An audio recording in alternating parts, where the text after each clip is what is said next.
વાંચતા વાંચતા છે ને થોડું બોરિંગ થવાતું હોય છે, તો કંઈક રીલ્સ જેવું સ્ટાર્ટ કરી દેવાનું. પછી કન્ટેન્ટ શું લાવવું, તો આપણને આવડે એક વસ્તુ, સોંગ ગાતા. એટલે કયું સોંગ ગાવું એવું વિચારતો હતો, તો મગજમાં આવ્યું કે રાષ્ટ્રીય શાયર આપણા ઝવેરચંદ કાલિદાસ મેઘાણીની એક કૃતિ એ રજૂ કરું.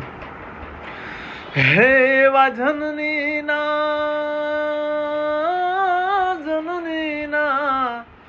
એવા જનની ના હૈયામાં પોઢંતા પોઢંતા પીધો કસુંબીનો રંગ, હો રાજ મેં તો પીધો કસુંબીનો રંગ.